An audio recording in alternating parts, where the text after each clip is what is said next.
Olá, saudações a todos que nos acompanham. Vamos fazer o nosso último vídeo falando a respeito daquilo que muitos filósofos no final do século XIX, na segunda metade da Revolução Industrial, início do século XX, com muita influência em países suburbanos, como é o caso do Brasil, consideraram o último grito em torno de uma filosofia política voltada para o elemento científico. E, obviamente, para falar a respeito disso, nós precisamos falar do positivismo.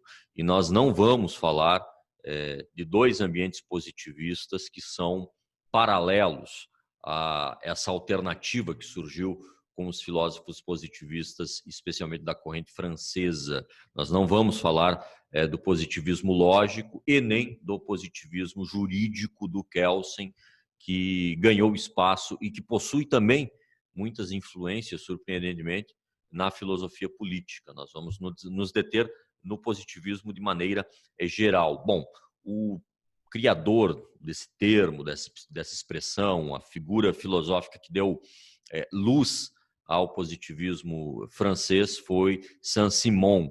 Ele foi o primeiro que definiu, de certa forma, o positivismo como o mérito de toda aquela ciência que tem os olhos voltados para um benefício social. É o método exato da ciência e toda a extensão que esse método encontra dentro da filosofia. E a filosofia positivista foi considerada justamente isso, foi considerada uma filosofia científica. E dizer que foi considerado uma filosofia científica precisa levar em conta especialmente o desenvolvimento que essa filosofia positiva teve nos desdobramentos da filosofia política em geral. Os primeiros filósofos positivistas, saindo de Saint-Simon, indo para o seu discípulo mais imediato, que depois rompeu com ele, mas aquele que melhor colocou os parâmetros da filosofia positivista dentro das temáticas que nós conhecemos hoje, que foi Auguste Comte, nós temos uma espécie de filosofia científica ligada a uma devoção propriamente da ciência. Nós temos uma filosofia positiva que cumpre um papel de ser romantizada, é uma romantização filosófica da atividade científica e do método científico. E essa devoção, ela, para um filósofo como Comte, deveria ter reflexos em todas as áreas da vida humana. Se nós estamos falando de um ser humano ligado a uma sociedade, a ciência deve ser o guia universal da vida das pessoas, do ponto de vista individual, do ponto de vista social e também do ponto de vista moral. E esse primeiro passo, ele é muito importante para que a gente entenda também por que o positivismo deixou de fazer sucesso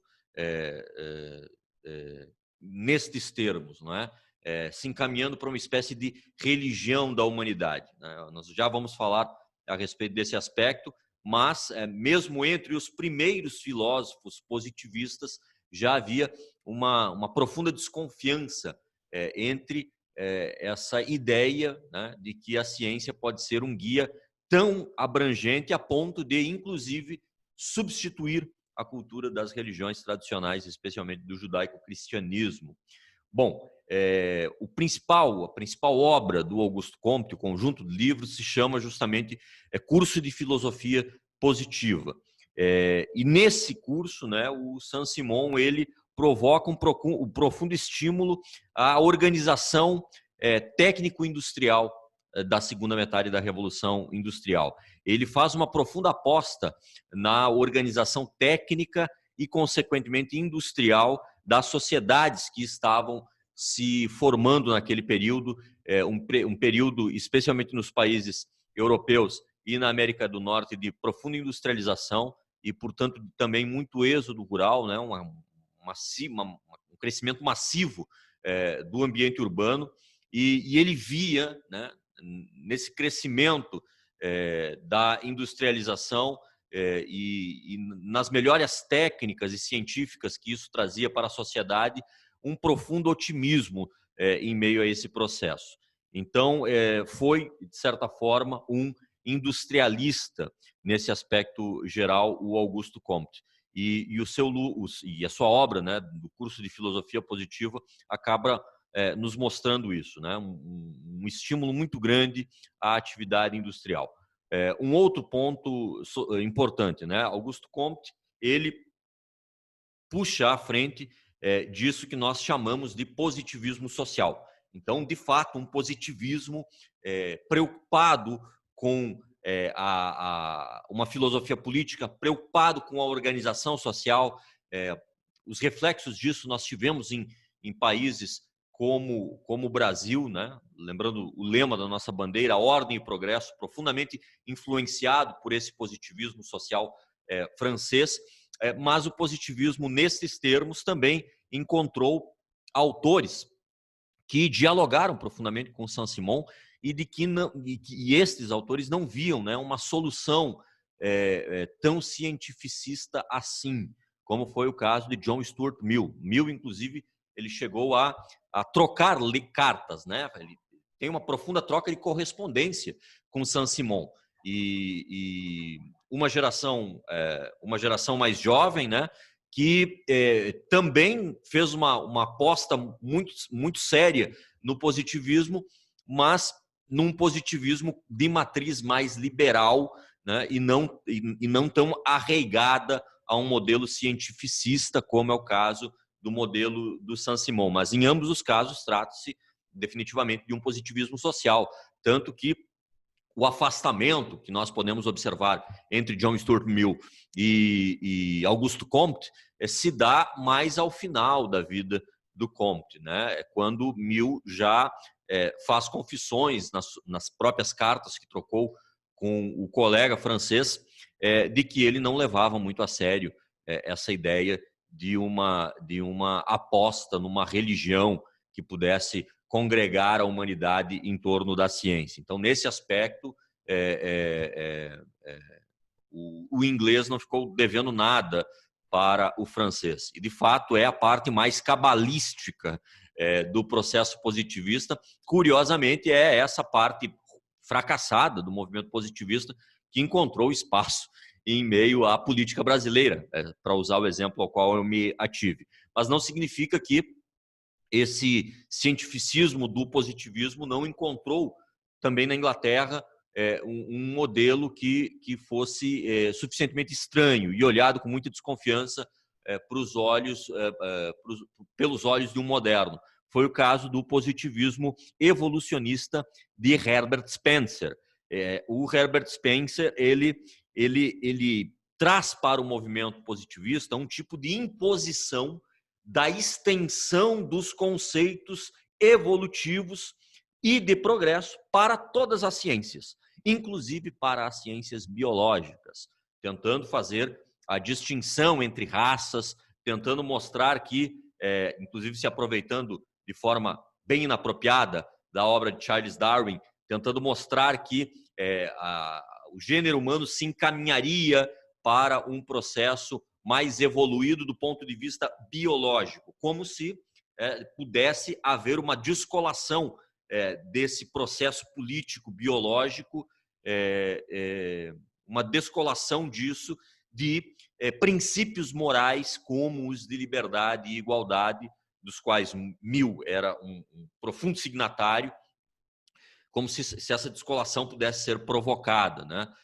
Em troca de um gênero humano mais evoluído.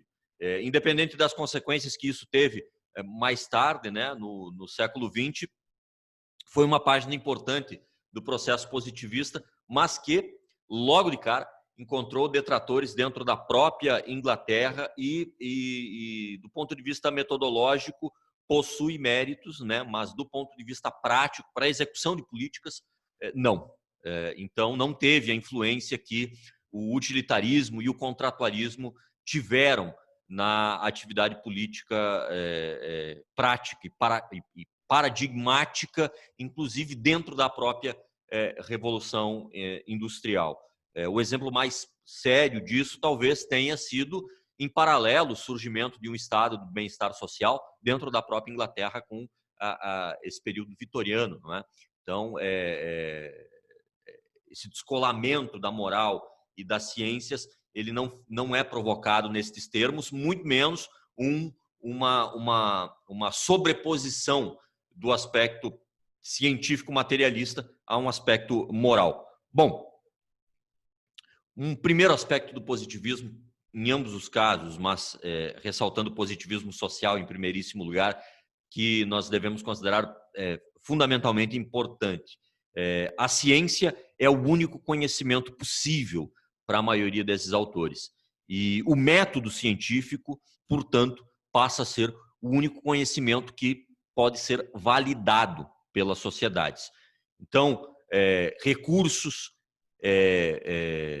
causas, a busca por princípios, essas coisas não são acessíveis pelo método científico, então não devem gerar conhecimento. E isso é uma parte fundamentalmente importante porque esses autores, de fato, sugeriram que a política das sociedades devesse ser pautada com base nesse tipo de análise e nesse tipo de dado.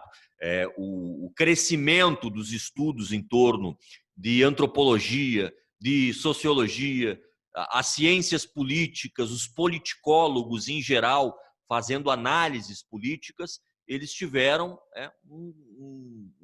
um espaço muito importante a partir daí. O estudo das causas e dos métodos que podem ser cientificamente provados, demonstrados e, portanto, reconhecidos como conhecimento, eles tomaram a frente do positivismo e das sugestões que esse movimento teve para a política nas mais diferentes nações.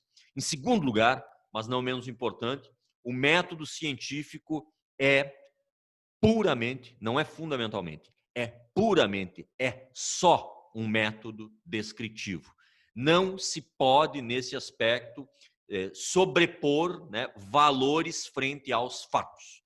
Então, os fatos analisados historicamente, observados os seus funcionamentos, eles precisam adquirir um caráter descritivo e descrever fatos e transformar esses fatos em leis que permitam uma previsão do ambiente político é algo fundamental para os filósofos do positivismo social, fundamentalmente. Bom, e por ser o único método de conhecimento válido, em terceiro lugar, o positivismo acaba sendo aquele instrumento da filosofia onde a ciência deve garantir todos os campos da ação humana. Então, praticamente se perde o espaço da possibilidade de justificar campos aleatórios da atividade humana por meio da religião, por exemplo, ou de ficar autorizado no ambiente político recursos, um Estado confessional, magia negra, jogo de pauzinhos, essas coisas, essas superstições em geral, ou esses acessos a princípios que são meramente extraídos da doxa, eles não são mais válidos, né? Então, nesse aspecto, em último lugar, por ser o único método de conhecimento válido, a ciência ela deve atingir patamares em todos os campos da vida humana e da decisão da vida humana, a ponto de não se permitir a exclusão de nenhum aspecto importante da vida moral. E isso foi fundamentalmente levado a cabo pelos filósofos do liberalismo que seguiram a corrente positivista, né?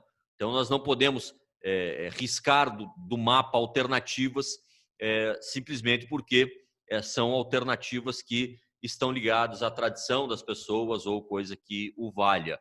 É profundamente razoável que existam, por exemplo, tradições que provoquem resultados sociais melhores do que outras tradições. E essas coisas precisam ser levadas em consideração, porque a ciência deve atingir todos os campos da ação humana e todos os campos da decisão política, consequentemente. Bom, o positivismo é a participação ativa da ciência moderada por uma organização social. A ciência enquanto método da organização, né? Essa palavra ordem, ela é muito cara para a Revolução Industrial. Essa palavra ordem, ela é muito cara para a influência que o positivismo teve.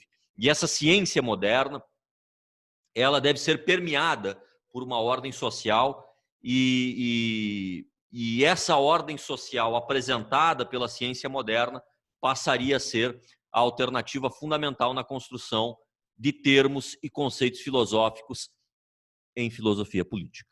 E muito por causa disso, por exemplo, mesmo nós tendo uma lógica, seja uma lógica positivista, seja uma lógica ligada à lógica do silogismo de Aristóteles, para filósofos do positivismo, deve haver sim a liberdade no certo trato dos conceitos.